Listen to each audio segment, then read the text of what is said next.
Hi guys, എല്ലാവർക്കും OSPയുടെ movie റിവ്യൂയിലേക്ക് സ്വാഗതം. ഇന്ന് നമ്മൾ ഒപ്പീനിയൻ പറയാൻ പോകുന്നത് മോളിവുഡ് ടൈംസ്. അഭയ് സുന്ദർ സംവിധാനം ചെയ്ത് നസ്ലിൻ നായകനായിട്ടു മോളിവുഡ് ടൈംസ്. അതെ, അപ്പോൾ ഒരുപാട് പ്രതീക്ഷയോടുകൂടി നമ്മൾ നോക്കിക്കണ്ട ഒരു സിനിമ. അതെ, ഇതിന്റെ ഡയറക്ടർ അഭയ് സുന്ദർ ഉണ്ണിമുന്തൻ എന്ന് മുകുന്ദൻ ഉണ്ണി അസോസിയേറ്റിന് ശേഷം സംവിധാനം ചെയ്യുന്ന ഒരു സിനിമയാണ്. അപ്പോഴേ നമുക്കൊരു പ്രതീക്ഷ ഉണ്ട്. പുള്ളിയുടെ എന്ന് വെച്ചാൽ മുകുന്ദൻ ഉണ്ണി ആവട്ടെ കുറച്ച് കൺവെൻഷണൽ മലയാള സിനിമയുടെ പാറ്റേൺ ഒക്കെ ഒരുപാട് ബ്രേക്ക് ചെയ്തിട്ട് പുതിയൊരു രീതിയിലുള്ള നമുക്കൊരു പുതിയൊരു സംഭവമാണ് തന്നത്. അന്ന് ആ സിനിമ വൻ ഒരു ഹിറ്റായിരുന്നു. അത് എന്ന് പറഞ്ഞു കഴിഞ്ഞാൽ ഒരു ഹോപ്പ് നൽകാത്ത അത്രയും ഡാർക്ക് ആയിട്ടുള്ള ഒരു ഡാർക്ക്നെസ് വിജയിക്കുന്ന ഒരു സിനിമ. അതായിരുന്നു മുകുന്ദൻ ഉണ്ണി. പക്ഷെ ഇതിലോട്ട് വരുമ്പോ എനിക്ക് തോന്നുന്നു ഇത്തിരി ഡാർക്ക് കുറച്ചിട്ടുണ്ടെന്ന് തോന്നുന്നു. ഇത്തിരി ഡാർക്ക് ഇല്ല, അങ്ങനെ പറയത്തക്ക അങ്ങനെ ഡാർക്ക് ഒന്നും ഇല്ല, എന്നാലും ഉണ്ടെന്ന് ചോദിച്ചാൽ ഉണ്ട്. ആ സ്ഥിരം ഒരു പാറ്റേൺ ഫോളോ ചെയ്ത് തന്നെയാണ് പടം പോകുന്നത്. ആ ഒരു നറേഷനൊക്കെ ഏകദേശം നമ്മുടെ മുകുന്ദൻ ഉണ്ണി പോലെ തന്നെ എന്ന് വെച്ചാൽ വോയിസ് ഓവർ ഒക്കെ ചേർത്തിട്ടുള്ള ഒരു സാധനം. പിന്നെ എഡിറ്റിംഗ് ഏകദേശം സിമിലർ സ്റ്റൈലാണ്. കുറച്ചും കൂടെ എന്ന് വെച്ചാൽ ഒരു ക്യാരക്ടറിന്റെ ഒരു POVയിലാണ് നമ്മൾ സിനിമ കാണുന്നത്. എന്ന് വെച്ചാൽ ആ ക്യാരക്ടർ പറയുന്നത് വോയിസ് ഓവർ അങ്ങനെയാണ് പോകുന്നത്. മുകുന്ദൻ ഉണ്ണി പോലെ തന്നെയാണ് പോകുന്നത്. മുകുന്ദൻ ഉണ്ണിയായിട്ട് കമ്പയർ ചെയ്യുകയാണെങ്കിൽ എനിക്ക് പേഴ്സണലി അത്രയും ഒരു ഇതിൽ കിട്ടിയില്ല.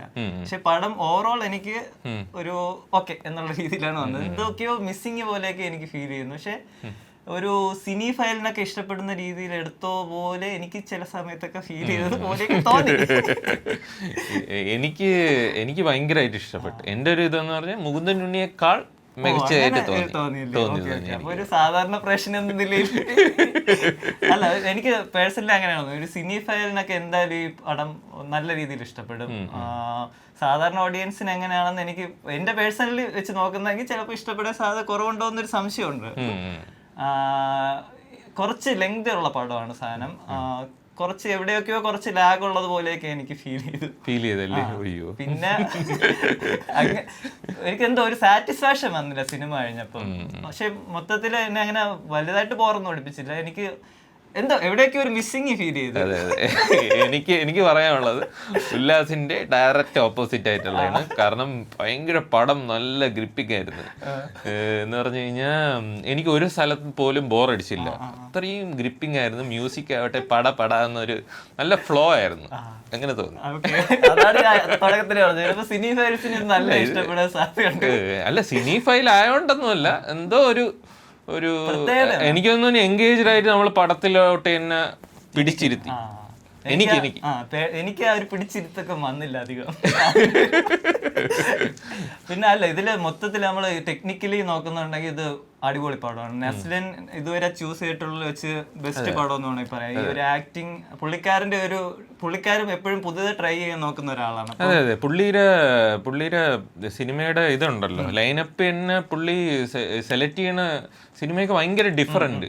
പക്ഷെ പുള്ളി നായകനാവണമെന്ന്, പുള്ളിക്ക് ഭയങ്കര അടി ആക്ഷൻ ഹീറോ അങ്ങനത്തെ ഒരു നായകനാവണമെന്നില്ല. ഭയങ്കര കോമഡിയിൽ തന്നെ ഇതായിട്ട് സ്റ്റിക്ക് ഓൺ ചെയ്ത് നിൽക്കണമെന്നില്ല. പുള്ളി അങ്ങനെ ട്രൈ ആ ഒരു ട്രൈ നമുക്ക് ഇതിൽ കാണാൻ പറ്റും. എനിക്ക് തോന്നുന്നു നസ്ലിൻ ഇതുവരെ ചെയ്തതിൽ വെച്ചിട്ട് അടിപൊളി പെർഫോമൻസ് ആണ്.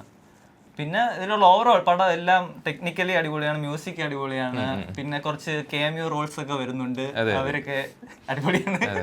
ഈ സിനിമയുടെ ഇതെന്ന് പറഞ്ഞു കഴിഞ്ഞാൽ തീമെന്ന് പറഞ്ഞു കഴിഞ്ഞാൽ ഒരു ആസ്പയറിംഗ് ഫിലിം മേക്കർ ആവാൻ വേണ്ടി ട്രൈ ചെയ്യുന്ന ഒരു ചെറുപ്പക്കാരന്റെ കഥയാണ്. അപ്പോൾ പുള്ളി നേരിടുന്ന ആ ഒരു പ്രശ്നങ്ങളും കാര്യങ്ങളും അത് നല്ല പച്ചയ്ക്ക് തന്നെ അവർ തുറന്നു കാട്ടിയിട്ടുണ്ട്. കാരണം മലയാള സിനിമ അല്ല, സിനിമ മേഖല അത്ര വെടുപ്പല്ല. എന്ന് വെച്ചാൽ അകത്ത് കയറി കഴിഞ്ഞു കഴിഞ്ഞാൽ അവിടെ സർവൈവ് ചെയ്യാൻ അത്ര എളുപ്പമല്ല. അതൊക്കെ നല്ല രീതിയിൽ പറഞ്ഞിട്ടുണ്ട്. ഈ ബാന് അങ്ങനത്തെ കാര്യങ്ങളൊക്കെ ഒരുപാട് പറഞ്ഞിട്ടുണ്ട്. സിനിമയ്ക്കുള്ളിലുള്ള കുറെ സംഭവങ്ങളാണ് ഇതിൽ നമുക്ക് മെയിൻ ആയിട്ട് കാണാൻ പറ്റുന്നത്. അതിനകത്ത് കിടക്കുന്ന കുറച്ച് ഡാർക്ക് സംഭവങ്ങളും അങ്ങനത്തെ കാര്യങ്ങളാണ് ഇതിൽ മെയിൻ ആയിട്ട് ഫോക്കസ് ചെയ്യുന്നത്. പിന്നെ ഈ സിനിമയും കൺവെൻഷണൽ രീതിയിലുള്ള ഒരു പാറ്റേണോ ടെംപ്ലേറ്റോ ഒന്നും ഇല്ല. അങ്ങനെ ഒരു എല്ലാം ബ്രേക്ക് ചെയ്തിട്ടുള്ള സിനിമയാണ്. ഇതൊരു എന്ന് പറഞ്ഞ ഒരു ഇന്റർനാഷണൽ പടം കാണുമ്പോൾ തോന്നും.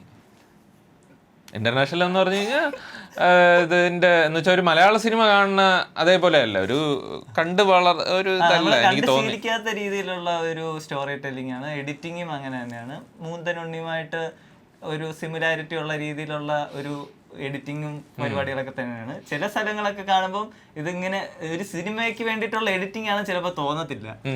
ഒരു സിമ്പിൾ ആനിമേഷൻ ഒക്കെ വെച്ചിട്ടുള്ള ഇങ്ങനെ സ്റ്റോറി ടെല്ലിങ്ങുകളൊക്കെ ഉണ്ട്. അത് കാണുമ്പോൾ കൊള്ളാമല്ലോ സംഭവം. നമ്മള് അത് കൊള്ളാം, ഒരു രസമുണ്ട്, ഒരു പുതിയൊരു സാധനം നമ്മൾ കാണുമ്പോൾ ഒരു പുതിയൊരു സാധനമായിട്ട് തോന്നും. കുറച്ച് സാധനങ്ങളും നമ്മൾ എന്ന് വെച്ചാൽ കഥ പറയാം, അവർ സ്റ്റോറി ടെല്ല് ചെയ്യുമ്പോഴേ അതിലുള്ള ഒരു ഗ്രാഫിക്സ് വരും, അതൊക്കെ സിമ്പിളായിട്ടാണ് സാധാരണ ഒരു ഇപ്പം അതിൻ്റെ ഓപ്പണിംഗ് ഷോട്ട്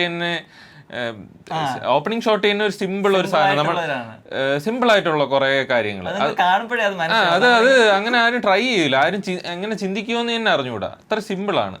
പിന്നെ ഇതിൽ നമ്മളെ 90 കിഡ്സിന്, പ്രത്യേകിച്ച് ഏർലി 90 കിഡ്സ്, ലേറ്റ് 90 കിഡ്സിനല്ല, ഏർലി 90 കിഡ്സിന് ഇത് ഭയങ്കരമായിട്ട് നമുക്ക് റിലേറ്റ് ചെയ്യാം. എന്ന് വെച്ചാൽ കാസറ്റ് ആവട്ടെ, നമ്മൾ സിനിമ കാണുന്നതും, പിന്നെ വേറെന്ന് പറഞ്ഞു കഴിഞ്ഞാൽ നമുക്ക് ആ ടൈമിൽ ഈ ഡോൾബി അറ്റ്മോസ് എന്ന് വെച്ചാൽ ആ ഒരു സാധനം ഉണ്ടല്ലോ, ഈ ഹോം തിയേറ്റർ വെച്ചിട്ടുള്ള ഒരു പരിപാടി ഭയങ്കര ഇഷ്ടമായിരുന്നു. കാരണം കമ്പ്യൂട്ടറൊക്കെ വെച്ചിട്ട് സിനിമയൊക്കെ കാണുമ്പോൾ ഇങ്ങനെ വെച്ചിട്ട് 2.1 ആണോ 3 എൻ്റെ ചേട്ടനൊക്കെ ഭയങ്കര ഒരു അതിൻ്റെ ഒരു ഇതായിരുന്നു. അപ്പോഴെനിക്ക് അതൊക്കെ ഓർമ്മ വന്നു, അവർ സിനിമ കാണുന്നതും പിന്നെ പാട്ടിടുന്നതും അങ്ങനത്തെ ഒരു സെറ്റപ്പ് ആയിട്ട് നമ്മൾ 90s കിഡ്സിന് കുറച്ച് കൂടുതൽ റിലേറ്റ് ചെയ്യാൻ പറ്റും. കാര്യം സിനിമ നടക്കുന്നത് ആ ഒരു ഏരിയ തൊട്ടാണ് സ്റ്റാർട്ട് ചെയ്യുന്നത്, അപ്പം നൊസ്റ്റാൾജിയൊക്കെ വരാനുള്ള സാധ്യത. പിന്നെ നസ്ലിൻ എന്ന് പറഞ്ഞു കഴിഞ്ഞാൽ ഫിലിം മേക്കർ ആവാൻ, സാധാ ഫിലിം മേക്കർ അല്ല, ഒരു ഹൊറർ ഫിലിം മേക്കർ ആവാനാണ് ആഗ്രഹം. അപ്പോൾ പുള്ളിയുടെ ആ റെഫറൻസും ആകാശഗംഗയും അതൊക്കെ നമുക്ക് ഭയങ്കരമായിട്ട് റിലേറ്റ് ചെയ്യാൻ പറ്റും. ശരിയാണ്. കാര്യം ഇതില് ഈ പറയുന്ന പഴയ കുറെ ഈ സിനിമകളുടെ റെഫറൻസ് ഒക്കെ കാണിക്കുന്നുണ്ട്. ഈ നമ്മൾ 90s ആയിരുന്നപ്പോൾ ഉള്ള ഹൊറർ സിനിമകളുടെ കുറെ റെഫറൻസ് സംഭവം ഇതിൽ വരുന്നുണ്ട്. അപ്പൊ അതൊക്കെ വരുമ്പം ഇന്ദ്രിയൊക്കെ ഉണ്ട് അപ്പോഴേ അതൊക്കെ കാണുമ്പോ ഒരു നൊസ്റ്റാൾജിക് ഫീൽ ഉണ്ട്. സ്പോയിലർ അല്ല, ജസ്റ്റ് നമ്മൾ പറഞ്ഞ കൂട്ടത്തിൽ പറഞ്ഞതേ ഉള്ളൂ. പിന്നെ ഇതില് നമുക്ക് എടുത്തു പറയാനായിട്ട് എന്താണുള്ളത്? എടുത്തു പറയാനാണെങ്കിൽ ഇതില് റൈറ്റിംഗ് സ്റ്റാർട്ട് തൊട്ട് എൻഡ് വരെ അത്രയും എൻഗേജ്ഡ് ആയിട്ട് ഇത്ര ഒരു റൈറ്റിംഗ് ആണ്. അതാണ് എനിക്ക് ഈ സിനിമയുടെ ഒരു ഭയങ്കര ഒരു കിടിലായിട്ട് തോന്നിയ റൈറ്റിംഗ് ആണ്. പിന്നെ ബാക്കിയുള്ള ടെക്നിക്കാലിറ്റിയും സൂപ്പറായിരുന്നു. എഡിറ്റിങ്ങും മ്യൂസിക്കൊക്കെ നല്ല രസമായിരുന്നു. പിന്നെ നല്ല എൻഗേജ്ഡ് ആയിട്ട് അങ്ങ് ഇരുത്തി. പിന്നെ മൊത്തത്തിൽ അടിപൊളിയായിരുന്നു. എനിക്ക് ഈ പടം പേഴ്സണലി ഭയങ്കരമായിട്ട് ഇഷ്ടപ്പെട്ടു. ഞാൻ നേരത്തെ പറഞ്ഞതുപോലെ തന്നെയാണ്. എന്തോ എവിടെയോ എനിക്ക് അത്ര അങ്ങോട്ട് ഇത് വന്നില്ല ആ ഒരു സംഭവം. അതെനിക്ക് രണ്ടും ഭയങ്കര വൈരുദ്ധ്യം ആയതുകൊണ്ടുള്ള ഒരു പ്രശ്നമാണ്. അത് ഞാൻ വിചാരിച്ചത് നിനക്ക് ഇഷ്ടപ്പെടുമെന്നുള്ള ഒരു, എനിക്ക് ഇഷ്ടപ്പെടാതെ ഒന്നുമില്ല, പക്ഷേ സാറ്റിസ്ഫാക്ഷൻ എനിക്ക് അങ്ങനെ കിട്ടിയില്ല. സാധാരണ മുകുന്ദനുണ്ണിയെ കണ്ടപ്പോഴത്തേക്കും എനിക്ക് ഭയങ്കര ഒരു പുതിയ കണ്ടതിന്റെ ഒരു സംഭവം, പുതിയൊരു സംഭവം കണ്ടതിന്റെ ഒരു സംഭവം ഉണ്ടായിരുന്നു. ഇത് വന്നപ്പോഴത്തേക്കും ഓക്കെ, ആ സെയിം ഒരു പാറ്റേൺ തന്നെയാണ് പിടിച്ചേക്കുന്നത്, പക്ഷെ ആ അത്രയും ഒരു സംഭവം എനിക്ക് കിട്ടിയില്ല എന്നുള്ളൊരു സംഭവം. അതങ്ങനെ വരും ചിലപ്പോ. അതായിരിക്കും ശരിയാ, ഭൂരിഭാഗമുള്ള ആൾക്കാർക്കും ചിലപ്പോ അതായിരിക്കും അറിയത്തില്ല, അത് നമുക്ക് അറിഞ്ഞൂടാ. അതാണ് ഇതിന്റെ ഈ റിവ്യൂ, നമ്മളെ ഒപ്പീനിയനും ഭയങ്കര പ്രശ്നമാണ്. കാരണം ഒരാളുടെ ഒരു ഒപ്പീനിയൻ മാത്രം കണ്ടിട്ട് സിനിമ കാണാൻ മാത്രം പോയി കഴിഞ്ഞാൽ ചിലപ്പോൾ നമുക്ക് നല്ലത് ചിലപ്പോൾ മിസ്സാവും, ചിലപ്പോൾ മോശം കാണേണ്ടി വരും. അപ്പോഴ് നിങ്ങളുടെ ഒരു അഭിപ്രായത്തിനനുസരിച്ച് നിങ്ങൾ സ്വന്തം തീരുമാനത്തിൽ പോയി സിനിമ കാണുക. ഇതിപ്പോ നമ്മുടെ രണ്ടുപേരുടെ പേഴ്സണൽ ആയിട്ടുള്ള ഒപ്പീനിയൻ ആണ്. ഇതങ്ങനെ ആരും ബയാസ്ഡ് ആയിട്ടൊന്നും പറഞ്ഞില്ല. നമ്മൾ കണ്ടിട്ട് ഇപ്പം ഫസ്റ്റ് ഷോ നമ്മൾ കണ്ടിട്ട് നമുക്ക് വേറെ റിവ്യൂ, നമ്മൾ വേറെ ആൾക്കാരെ ഇത് പോസിറ്റീവ് ആണോ നെഗറ്റീവ് ആണോ എന്ന് പോലും അറിയില്ല. നമ്മൾ നമ്മുടെ ഒപ്പീനിയൻ പറഞ്ഞു. അതിൽ എൻ്റെ ഒപ്പീനിയൻ എന്ന് പറഞ്ഞു കഴിഞ്ഞാൽ എനിക്ക് ഭയങ്കരമായിട്ട് കണക്റ്റായി. പിന്നെ നല്ല സിനിമയായിരുന്നു. എനിക്ക് മുകുന്ദനുണ്ണിയേക്കാൾ ഇഷ്ടപ്പെട്ട ഒരു സിനിമയാണ്. എൻ്റെ ഒപ്പീനിയൻ പറയുകയാണെങ്കിൽ എനിക്ക് മുകുന്ദനുണ്ണിയുടെ അത്രയും ഒരു സാറ്റിസ്ഫാക്ഷൻ ഈ പടത്തിൽ നിന്ന് കിട്ടിയിട്ടില്ല. ഓവറോൾ എനിക്കൊരു ആവറേജ് അല്ലെങ്കിൽ എബോ ആവറേജ് എന്നുള്ള രീതിയിൽ വേണമെങ്കിൽ പറയാം. അങ്ങനത്തെ രീതിയിലാണ് എനിക്ക് ഫീൽ ചെയ്തത്. അപ്പോൾ ഇതാണ് നമ്മുടെ ഒപ്പീനിയൻ. അപ്പോൾ നിങ്ങൾ സിനിമ കണ്ടിട്ടുള്ളവരെന്തായാലും നിങ്ങളുടെ ഒപ്പീനിയൻ കമന്റിൽ അറിയിക്കുക. കണ്ടിട്ടില്ലാത്തവർ പോയി കാണുക. എൻ്റെ ഒരു അഭിപ്രായത്തിൽ കാണുക, നല്ല രസമായിരിക്കും.